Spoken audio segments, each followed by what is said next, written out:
Hello viewers, my name is Maggie K. Welcome to Maggie's Talk Show. I want really to thank you for those who are really watching, giving us your time, using your data to watch my videos. I really appreciate. I'm so grateful, and I want to say hi to those who are subscribing, to everyone that wherever you are. If you have not subscribed yet, please do so. This is a message that is gonna change your life. This is a channel, this is a platform that we come and we share. We learn a lot. So we are now learning from the West region culture, how the life is when you're youth, how things goes. And unfortunately, mostly when you're like raised in one family, like mommy is there, dad is not there, dad is there, mommy is not there. Those are the things that we were looking at last week with my friend. I brought her back. We are still interacting. Can you please say hi to the viewers, please, Margot? Hi viewers, it's lovely to be here again. I was here last week to talk a bit about how my life is and the differences it is from the West and the East culture. And yeah, I'm very happy to be here today. Wow, yes. I told you earlier that we are friends, we are sisters. We know what we know is our secret. Just know that. But we want you to learn with us.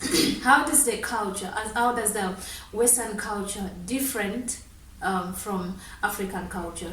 The things we feel like it sound, when you say Africa and you say Western culture region, it sound like they're different, but they are the same. Because when we look at into the life when we are growing, and there is even some things that I really love in the Western region culture, because I've observed they teach their children that life of being independent earlier, like setting them for the future. And I really love that. Some of us in Africa, yes, all of even us, they show us the future, but at times a child can grow. He's a youth, entitling himself a youth even on 30. Can you believe? But in the Western culture, I don't believe it's like that. When a child is 18, joining the university, he's absolutely okay to be independent, to go and work. Some of them even they work part-time at the same time when they're at the university. So those are the things that we are going to be looking at tonight. Marco is going to be sharing with us how is really Western culture deal with the youth life. How you guys, I want to know at what age that really you feel like here I can be independent, and how much love do you share with from your parents? In Africa, some parents, I won't say they are rough, but at times there is that hardness that they show their children, and they feel like bonding with the child is not so something special. I don't know, but in the Western region, is it the same way? Can you just tell us? I think for everyone it's different, like no one is the same and no one raises their kid the same. But I think that parents, they do really help the children in the Western culture to be quite independent from a young age. But that's also because of school as well, like because as you grow older, the assessments you do at school become more important, and so you start to realize like the importance of putting in the own work from yourself and not relying on other people. Yes. Because you know that you have a future ahead of you and you need to take control of your life. Yes. But I think what is similar about both cultures is that there is always that care and love from the parents. Yes. I mean, it may be conveyed in a different way, but it's always there. The parents still will always love their children and will support them. Wow, thank you so much. In a Western culture, the parents, they bond a lot. Not, I may say maybe not all of them. There is even those who really leave their children.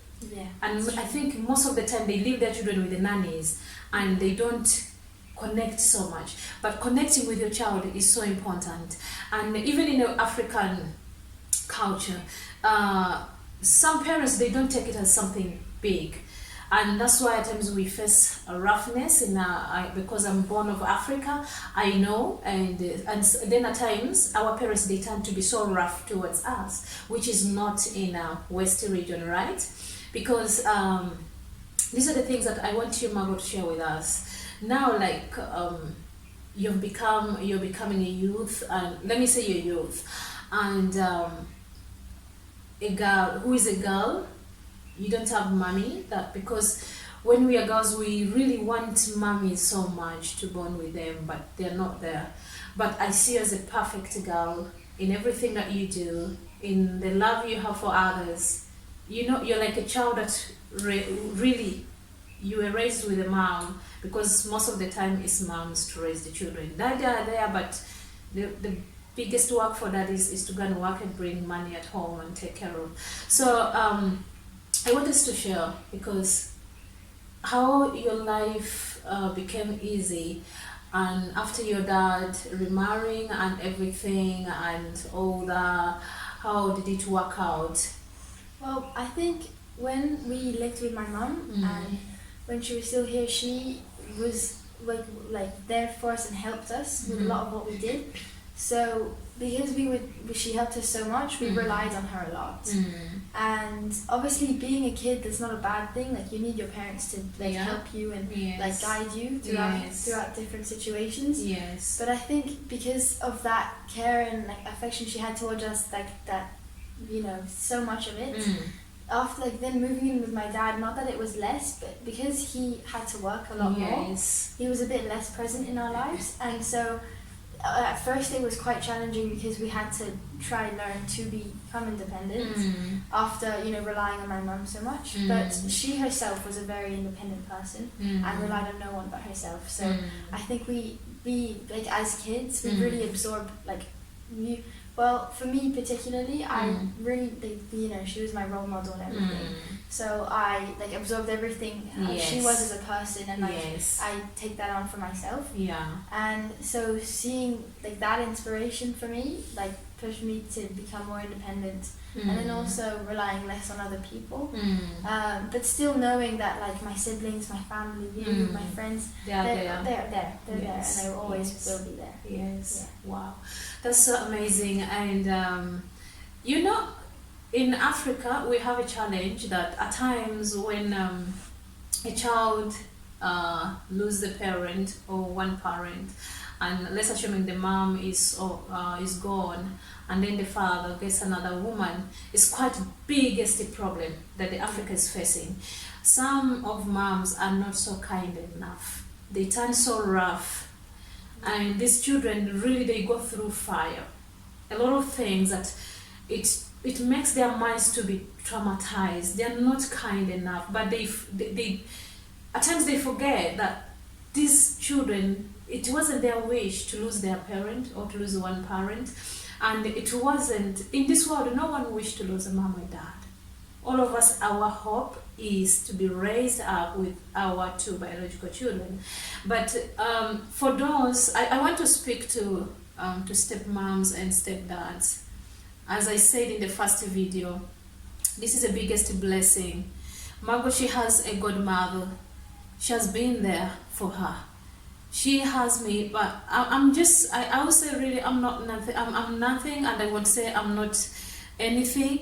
But with God, I've tried. You've been amazing. I've tried because I know what it means being without mommy. And you need a lineage. You need those who stand to make you forget what is the past.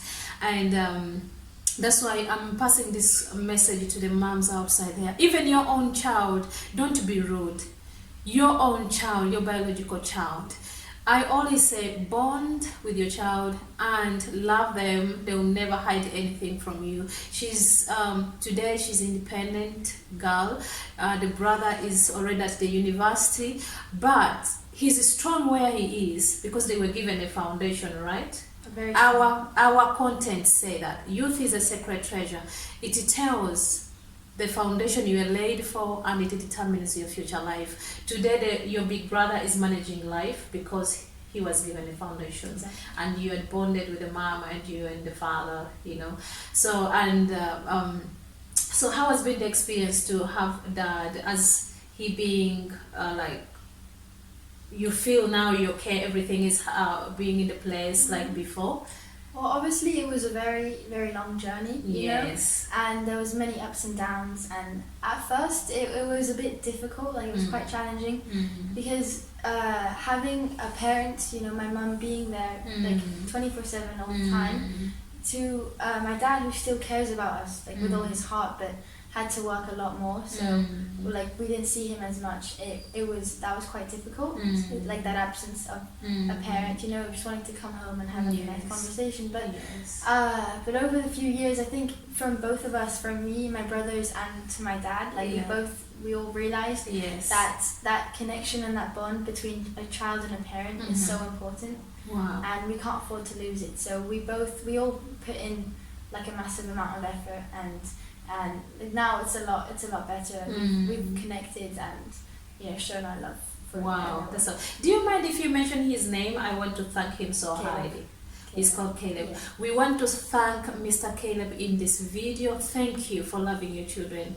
They are proud of you. She is proud of you. Today she's strongly mentioning you because you've been a mom, you've been a father, you've stood in the gap of two people. Thank you so much. God bless you. She's now learning to be independent as a woman because you have been behind with love. Such things, it teaches us a lot in life. Even you, a single mom, when you're outside there, even a single dad outside there, can you take this to be an example? In African culture, can you also do the same? You know, Africans, I won't hide this because some of them, when they remarry something, the father is very difficult to bond with the child. They are there, I really salute you so highly. They are there who does it. When you get a woman, you have to stand for your children, or when you get a husband, you still have to stand for your children, and you share the same love. But they are those that they don't care, they don't mind what the child is going through. You never mind. If you really doesn't do so, what is the future? If this child grows up and turn into something wild, what will you really be your excuse? And do you think, if this child grows up on his own, he struggled to maneuver the life, and then she make it finally, and when she's well off, really, how will you feel in the heart? Will you be proud? Will you go there and say, oh, my daughter, I need help, I need your care because I'm your father or because I'm your mother? After everything, if you didn't mind. So this is a big lesson to learn.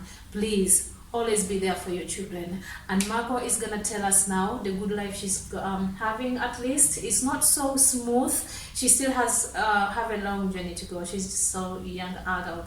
So at least she's going to share with us those things to encourage a youth outside there who say, I don't have a mom, I don't even mind, and even some children, they don't mind to bond with their fathers and their mothers.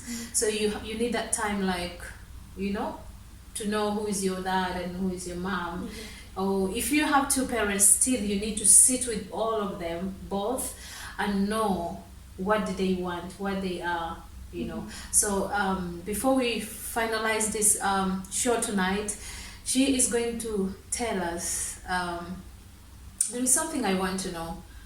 When there is in Africa some youth, when they reach at 20, from age 18, 20 to 30 and above, some of them, they still demand their parents' help. Someone has finished the university or finished the high school, but he needs to be taken care of. Is that the same way in our Western region culture? I think for some, definitely, because I feel like some children in our generation rely like too much on their parents, for them to be able to live their life themselves and be in control of it. But for us, I think the majority of us, once you turn 18, and that's kind of like the starting point to a new life, you know, to a new chapter. And that's when you start experiencing things for yourself, you know. And it's where you move away from your parents usually, and like, sometimes you move to a different country. Yes. And then after living, then once you graduate from university, if you decide to go, you don't really want to go back to relying on your parents again.